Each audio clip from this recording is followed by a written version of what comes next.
Lors d'une rencontre avec les journalistes, le Fonds des Nations Unies pour l'enfance, en abrégé UNICEF, a présenté ses priorités pour les 4 prochaines années en Côte d'Ivoire.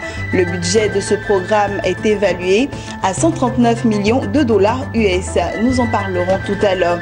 Et puis la 9e conférence panafricaine de la Croix-Rouge et du Croissant-Rouge s'est refermée ce mercredi avec des recommandations. Bonsoir à tous, vous faites bien de vous informer sur Business 24 Africa. Le Fonds des Nations Unies pour l'enfance, en abrégé UNICEF, a présenté mercredi à Abidjan ses 5 priorités pour les 4 années à venir en Côte d'Ivoire face à la presse nationale et internationale. L'éducation, la survie et le développement de l'enfant, leur protection contre la violence et l'exploitation, la lutte contre le VIH-Sida et l'engagement des jeunes constituent les axes majeurs des actions de l'organisation onusienne pour la période 2017-2020. Le budget de ce programme est évalué à 139 millions de dollars US. Lawani Babatunde nous en dit davantage. Le Fonds des Nations Unies pour l'enfance, UNICEF, vient de réitérer son engagement à promouvoir les droits et le bien-être de chaque enfant en Côte d'Ivoire. Cette volonté renouvelée se traduit par l'adoption de son nouveau programme pays sur les 4 prochaines années. Un programme composé de 5 priorités, à savoir l'éducation, la survie et le développement des enfants, leur protection contre la violence et l'exploitation, la lutte contre le VIH et l'engagement des jeunes. Des actions qui vont être financées à hauteur de 139 millions de dollars américains. Pour nous, tant que chaque enfant ne puisse pas bénéficier et jouir de leurs droits, nous ne serons pas satisfaits, quelle que soit la condition et les progrès qui ont été faits. Et nous n'allons pas cesser de faire notre travail jusqu'à ce que nous puissions aboutir à cette situation où tout enfant puisse bénéficier et jouir de ses droits pour pouvoir grandir en paix, en sécurité, se développer, atteindre ses potentialités complètes et devenir un contribuable à la société. Cette rencontre d'information à l'attention des journalistes de la presse nationale et internationale est à l'initiative du RADEMSI, le réseau des acteurs des médias pour les droits de l'enfant en Côte d'Ivoire. Une façon pour lui d'apporter sa pierre à l'épanouissement de tous les enfants sur l'ensemble du territoire. Cette rencontre est comme une tradition pour le RAMED dans le cadre de notre coopération avec l'UNICEF qui est un de nos partenaires privilégiés. Et nous avons prévu chaque 3 mois recevoir les représentants pays de l'UNICEF afin qu'ils expliquent à la presse les différents enjeux de l'organisation internationale, qu'est-ce qu'elle compte faire pour la Côte d'Ivoire, qu'est-ce qu'elle fait, quelles sont les différentes difficultés. En un mot, l'actualité de l'institution. Aujourd'hui, en Côte d'Ivoire, près de 2 millions d'enfants ne sont toujours pas scolarisés. 86% de parents disciplinent violemment leurs enfants et plus d'1 million d'entre eux sont employés dans le travail domestique et dans les plantations. 5 adolescents sont chaque jour infectés du VIH-Sida et moins de 20% de ces enfants reçoivent un traitement. 90% des enfants n'ont pas un régime alimentaire adéquat de base et un tiers d'entre eux souffrent de retard de croissance. Ces différentes actions de l'UNICEF visent à améliorer le tableau de la situation des enfants en Côte d'Ivoire en appui aux efforts du gouvernement ivoirien à leur offrir de bonnes conditions de croissance. Les lampions se sont éteints sur la 9e conférence panafricaine de la Croix-Rouge et du Croissant-Rouge.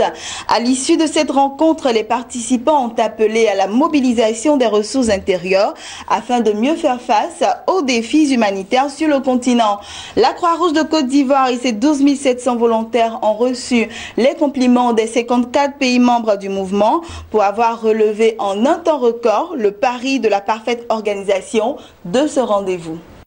Standing ovation pour la Croix-Rouge de Côte d'Ivoire qui, avec l'appui du gouvernement ivoirien, vient de relever un grand défi, celui d'organiser avec brio et en un temps record la 9e conférence panafricaine de la Croix-Rouge et du Croissant-Rouge. Après 3 jours d'intenses travaux, les participants aux assises d'Abidjan ont décidé de mettre davantage l'accent sur la mobilisation des ressources intérieures, le renforcement de la résilience communautaire et le dialogue politique avec les États tout en reconnaissant que la famine reste encore une menace. Ils ont en outre appelé au renforcement des capacités en matière de leadership. Dans son adresse de clôture, clôture, la présidente de la Croix-Rouge de Côte d'Ivoire, Mme Souare Karidiata, a salué la jeunesse pour sa contribution effective à l'avancée de la mission humanitaire. Le représentant de la ministre de la Santé et de l'Hygiène publique, Ablé Ekissi, a indiqué pour sa part que les résolutions d'Abidjan illustrent fort bien que si l'Afrique est unie, elle peut relever bien de défis.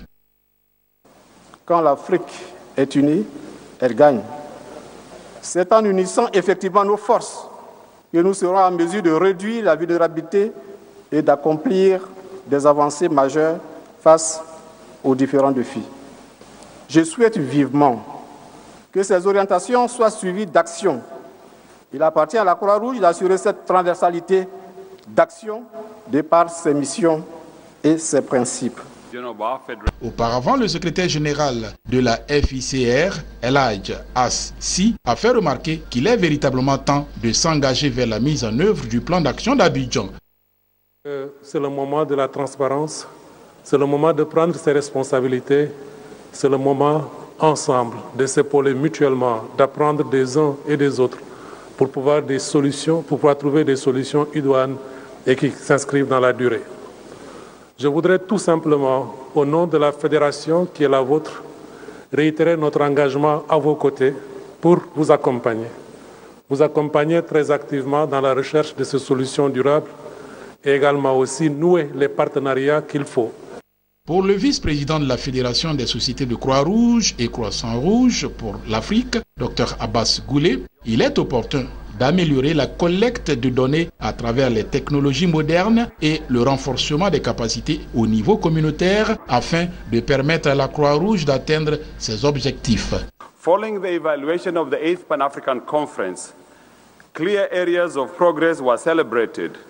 However, dans le cadre de l'évaluation de la conférence d'Abidjan, les secteurs clés ont été célébrés. Toujours est-il vrai que beaucoup reste à faire et nous pouvons y arriver en utilisant la même approche des plénières et des travaux en commission. Nous avons réaffirmé notre engagement de poursuivre dans la même dynamique. Dans les engagements pris à Addis Abeba, nous avions décidé de nous investir dans nos sociétés nationales en mettant l'accent sur le leadership. Ici, nous nous sommes employés à redéfinir les indicateurs du progrès à atteindre dans les 4 prochaines années. We have managed to redefine the indicators of the progress to be achieved in the next 4 years.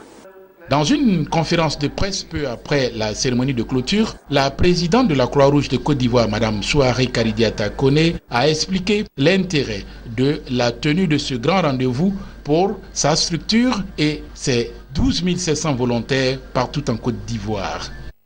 Nous avons traversé une crise et cette crise a entaché énormément l'image de la Croix-Rouge.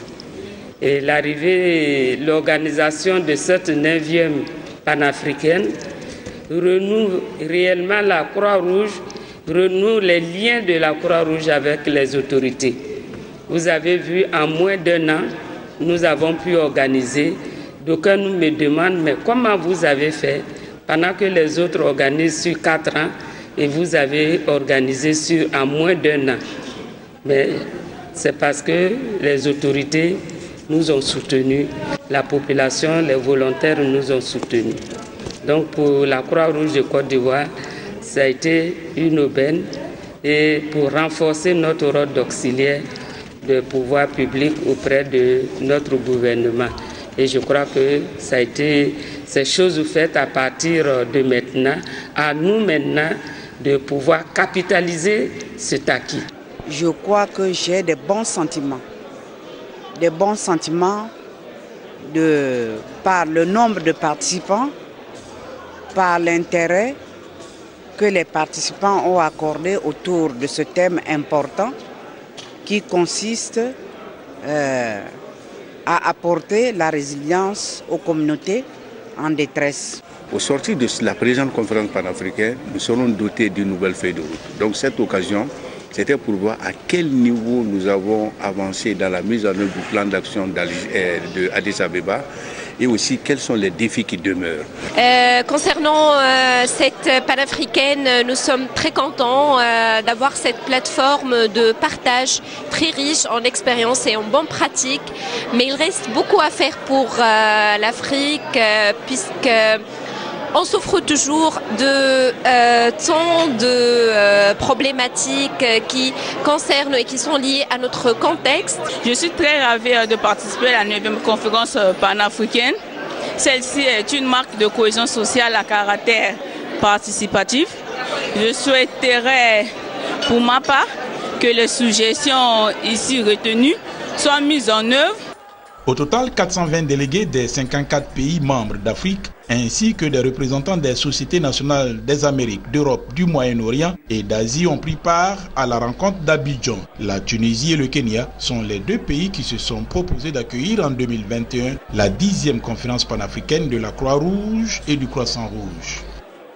Voilà, c'était le reportage de Jérémy Aoré et Soro Tchelina. Poursuivons avec ces autres informations. Rendons-nous cette fois-ci au Togo, en bref et en images. Le Togo est le premier pays africain à totaliser un score de 85% pour la mise en œuvre des normes et pratiques internationales en matière de navigation aérienne. Le pays s'est vu décerner un certificat présidentiel par l'Organisation de l'aviation civile internationale. Et puis on termine avec ceci. Le déficit budgétaire de l'Angola devrait se creuser davantage cette année au-dessus des prévisions gouvernementales qui tablaient sur 5,9% du produit intérieur brut PIB du pays. Cet élargissement du déficit sera surtout engendré par les dépenses liées à l'organisation des prochaines élections générales cette année, mais également par des dépenses sociales ainsi que celles liées aux travaux publics. Voilà, c'est ici que nous mettons un point final à ce temps d'information. Je vous retrouve vendredi 21h pour un autre journal. D'ici là, portez-vous bien.